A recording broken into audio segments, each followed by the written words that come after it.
When I first started my journey gardening in these tall raised metal garden beds, I really didn't know what I was getting myself into. But I can tell you, I don't regret it one bit. And then last week I had this really interesting epiphany because I'm struggling with some of the things growing in the garden because I didn't think about where the sun would be. And so we have all these trees in the back, so I get a lot of shade in the morning. Then we've got the bananas over here and I get a lot of shade in the afternoon. And I was having a bit of a quandary. And I'll tell you what I realized. It kind of blew my mind. Now, before I tell you about my epiphany now that I have been gardening in these types of beds for more than 3 years, I want to remind you that the Epic Gardening Memorial Day sale is nearly over. That sale ends on June 2nd, 2025. You can get great deals on the Birdies Beds, whether you buy one or you buy a multi-pack.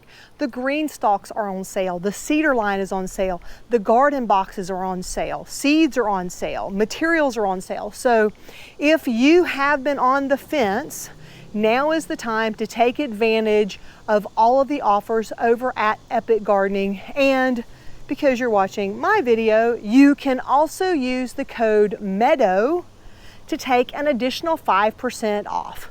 Now here's my quick disclaimer. I am an affiliate for Epic Gardening. I have bought products on my own. Not everything you see here was free, and the reviews that I give you and the stories that I share with you are all mine and always going to be honest. So if you have been thinking about making some purchases, now would be a great time to do that. And so the epiphany that I had was that I may need to move some things around and reconfigure some things. And so first I was looking over at my wooden box over here that has an 8-foot panel in it. And the only thing I can do to reconfigure that is to just turn it, right? I could just turn it.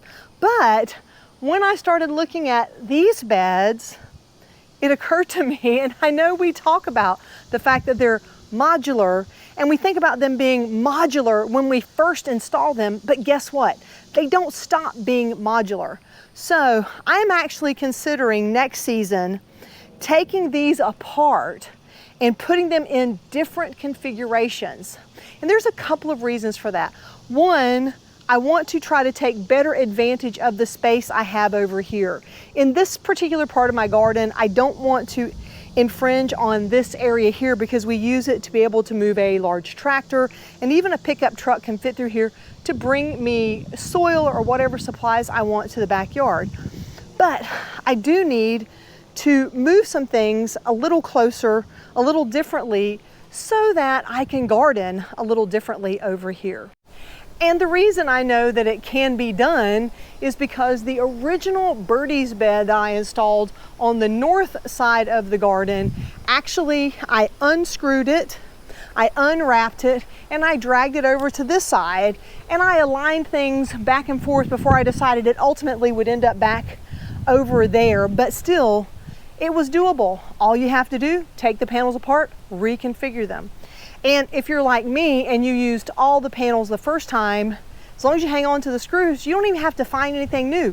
Just put them in the new configuration that you want. Now, one other thing that I have learned now after a few years is really about picking the right items for the right height of the bed. And so if you're going to do a lower bed, that actually might be the better choice for having a trellis.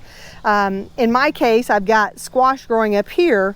I really didn't necessarily have to put this in a higher bed. This could have gone in something lower because I'm losing 2 feet of trellis by doing it this way. So that's a lesson I learned. So maybe next time I won't put my vining plants in here, but I would of course keep my determinate tomatoes and bell peppers and things like that. The other thing is figuring out what to plant where in relationship to the sun. And so I'm taking some chances this year because as this trombosino squash grows up, it's probably going to throw some shade over on the other squash. And we'll find out in time if that's a good thing or a bad thing. And so maybe the squash needs to be on the side in full sun and the peppers need to be on the side that's going to be shaded. But you keep learning these things, and you know, that's just part of gardening. One of the really cool things that I've gotten to experience by having the original bed, an updated bed, and now the latest edition of the bed in the United States is that I no longer have to go halvesies. You see, this version of the bed is 6.5 by 3.5 feet. This version of the bed is a 4 by 8. So I can make a perfect square foot garden in the newest versions, and no matter which configuration you use, it is completely in even square feet. For those of us in the United States, that is a real plus. Even though it's been 3 years since I recorded that first video, I still love the Birdies Raised Garden Beds, and I can wholeheartedly recommend them. One other question that came up recently was about the heat in these beds, and because they are originally from Australia, it never even occurred to me that they could be too hot for my Florida climate, because I'm not quite as hot as some of the places in Australia. So I have not ever had a problem. I have never noticed them being warm to the touch. And so for me, that is not a big deal at all. If you have any other questions that you'd like me to answer about the Birdies Raised Garden Beds, I would be more than happy to do that. Just put that down in the comments below. Just to show you how much of a fan I still am, I have Patio Beds over here. Out here on Orchard Row, I've got 6 of the Birdies beds, and they have a newer model like this that actually has easy corners on them. I even decided to use one of the tree surrounds to make a little flower garden underneath my mailbox. I'm even going to get some of the 2x2 beds so that I can put my dragon fruit out over there. It really has made gardening life so much easier, and so I am so happy that I can share some of these things with you. If you want to see more of what's growing on here in the meadow, be sure to check out this video right over here. And until next time, my friends, remember to drink plenty of water, wear that high quality sunscreen, and as always, have a fantastic day.